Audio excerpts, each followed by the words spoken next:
Toto and I are back on the porch to talk about the stillness dealer of relatives. Now, this is a tough one, but we all have had family drama at some point in our lives.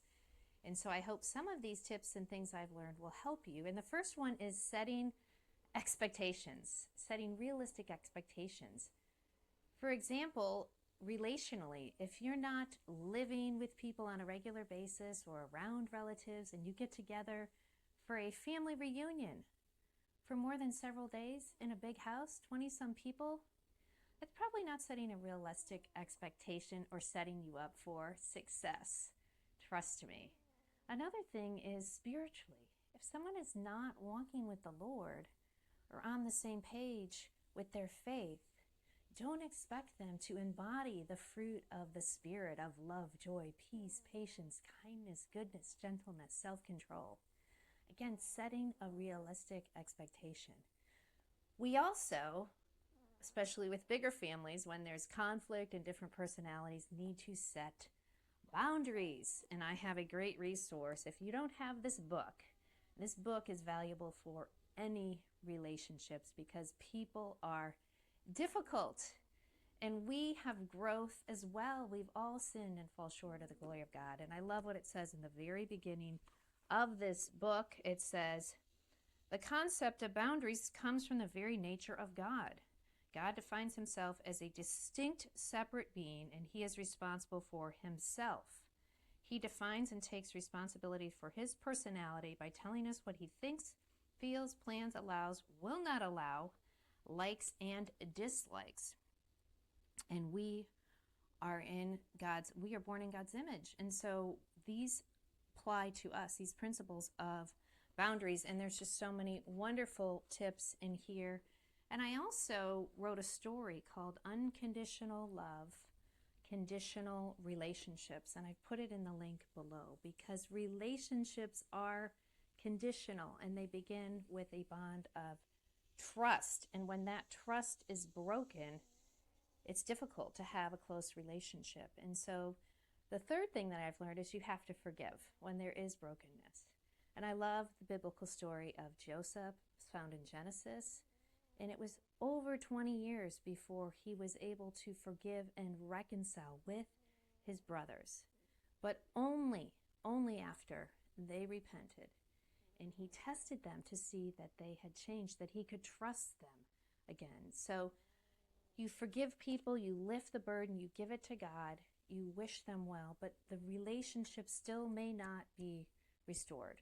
Forgiveness is necessary. Reconciliation is not always possible because it takes two people, and that can really steal our stillness when we're trying so hard to reconcile, but there's no change in the other party.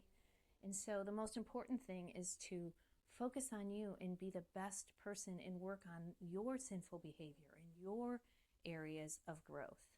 But trust is where a relationship starts. And if that's broken, you can't fix it in someone else. You focus on yourself.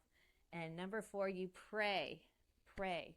Pray for God to reveal in you what is broken, what you need to work on. Take the log out of your eye first. And pray for your relatives, for your family members. I pray for mine every single day by name. And I wish them well. And I have different relationships with each person, and that's okay. In fact, that's the way it's meant to be. We naturally will be bonded to certain people stronger than others. It's just the way our personalities are. Our faith, for me, is a big factor. But we need to pray, especially for those who've hurt us.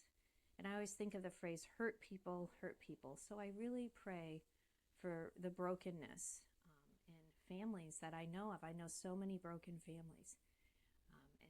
And then lastly, I'm so thankful for the chosen family that God has sent me, because I am amazed at the people God has brought in my life, the Christian brothers and sisters. And those are the people I'm doing life with, that I have the strongest bond with.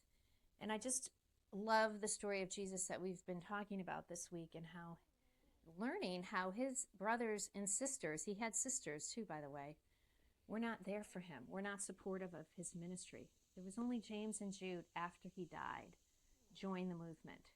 But during Jesus' lifetime, they did not support him. In fact, even at the cross, who do we see? Just Mary, sobbing as her son is dying. And I've always wondered, where are the siblings? Where are the rest of the kids to support not only him, Jesus, dying on the cross, but Mary? And so in Scripture, we learn in Matthew, very specifically in Matthew 12:50, it says that whoever does the will of my Father is my brother, my sister, and my mother. So Jesus expanded this idea of blood relatives to include a family of faith.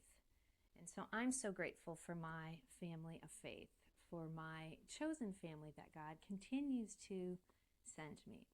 And so if you're struggling with family drama and don't have peace with your relatives, I hope that these ideas can help you to just set realistic expectations, set boundaries, forgive those family members that you need to forgive, pray for them every day, and be grateful for your chosen family. I sure am. And so thank you so much for tuning in. Next week, we are moving on to friends. So there's always drama when there are people in our lives, and sometimes it's our friends. Take care. We'll see you next time. Bye-bye. Be still and know